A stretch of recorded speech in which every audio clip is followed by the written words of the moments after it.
Hi everyone, this is Sudhakar, బogam. Welcome to SB Tech Tuts. ఈ వీడియోలో జావాలో వన్ డైమెన్షన్ అరే గురించి నేను క్లియర్ గా ప్రాక్టికల్ ఎక్స్ప్లెయిన్ చేస్తాను. వీడియోని స్కిప్ చేయకుండా ఎండ్ వరకు చూడండి, మీకు ఈజీగా అండర్స్టాండ్ అవుతాయి.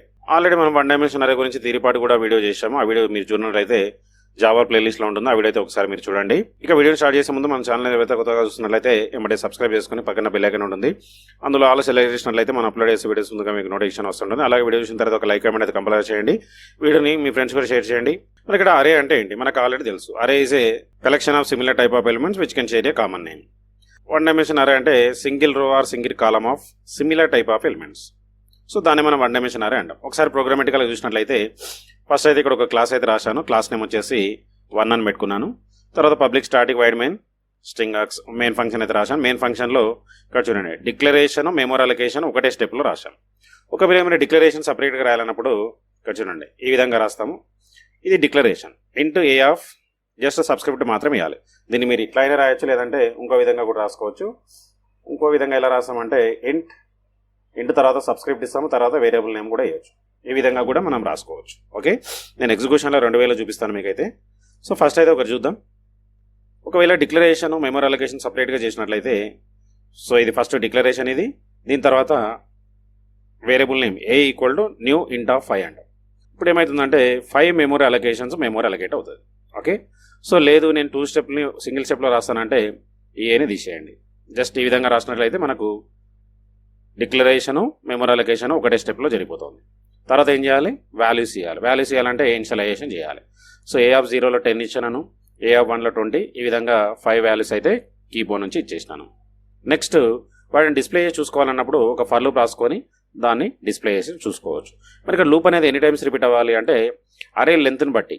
సో ఇక్కడ లెంత్ అనేది అరే ప్రాపర్టీ. ఓకే, సో ఇక్కడ ఏ డాట్ లెంత్ అంటే ఏలో ఎన్ని ఎలిమెంట్స్ ఉంటే దాని సైజు ఇక్కడికి వచ్చేస్తుంది. సో ఇక్కడ ఏలో ఎన్ని ఎలిమెంట్స్ ఉన్నాయి, 5 ఉన్నాయి కాబట్టి i లెస్ దాన్ 5 వస్తుంది. అంటే ఈ లూప్ ఎనీ టైమ్స్ రిపీట్ అవుతుంది.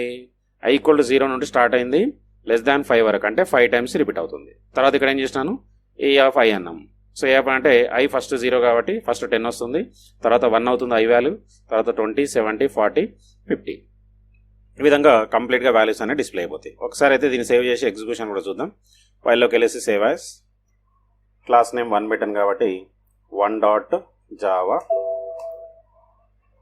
సేవ్ అయితే చేసినాను. ఇప్పుడు కంపైలేషన్ ఎగ్జిక్యూషన్ కూడా చూద్దాం. సో నేను C డ్రైవ్లో డెమో ఫోల్డర్లో సేవ్ చేసాను కాబట్టి ప్రోగ్రామ్ని ఆ లొకేషన్కి వెళ్ళేసి అక్కడ మనం కంపైలేషన్ చేద్దాం. So Java C space 1.java. ఏమైనా ఎర్రర్స్ ఉంటే మనకి ఇక్కడ చూపిస్తుంది, no errors. Next execution Java 1 చూడండి 10, 20, 30. ఇక్కడ ప్రింట్ ఎల్ఎన్లో ఎల్ఎన్ తీసేసినట్లయితే మీకు సింగిల్ రోలో వస్తుంది. ఓకే, ఒకవేళ మీకు ఒక్కొక్క ఎలిమెంట్కి పక్కన డిస్టెన్స్ కావాలన్నప్పుడు ప్లస్ పెట్టేసి డబుల్ కొటేషన్ ఇట్లా స్పేస్ ఇచ్చినట్లయితే ఒక్కొక్క ఎలిమెంట్ మధ్యలో స్పేస్ కూడా వస్తుంది. ఇప్పుడు కూడా చూడండి ఒకసారి, దీన్ని కంపైల్ చేయండి, రన్. చూడండి ఈ విధంగా రో వైజ్గా వస్తుంది. ఇక్కడైతే కాలం వైజ్గా వచ్చింది. సో ప్రింట్ ఎల్ఎన్ ఇస్తేనేమో కాలం వైజ్గా వస్తుంది. ఒకవేళ ప్రింట్ ఎల్ఎన్ తీసినట్లయితే ఎల్ఎన్ తీసినట్లయితే మనకు రో వైజ్గా కూడా డిస్ప్లే చేసి చూసుకోవచ్చు. ఇప్పుడు ఇక్కడ డిక్లరేషను మెమరీ అలొకేషన్ సపరేట్ చేద్దాం. ఓకే, ఇదేదో declaration. Next A equal to nu into 5. So ఇక్కడ ఎప్పుడైనా సరే జావాలో డిక్లరేషన్లో మెమరీ సైజ్ అనేది ఇవ్వద్దు. అంటే నెంబర్ ఆఫ్ ఎలిమెంట్స్ ఎన్ అనేది డిక్లరేషన్లో ఇవ్వద్దు. మనం డిక్లరేషన్లో ఏం చేస్తామంటే డేటా టైపు అరే నేము జస్ట్ సబ్స్క్రిప్ట్ ఇవ్వాలి, అందుకని సైజ్ అనేది మెన్షన్ చేయొద్దు. సైజ్ ఎప్పుడు ఇవ్వాలంటే మెమరీ అలొకేషన్లో రాయాలి.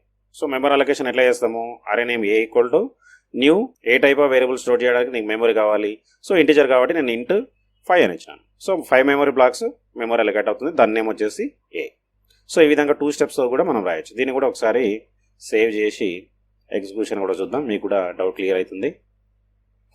జావా చూడండి ఈ విధంగా కూడా మనం చేసుకోవచ్చు.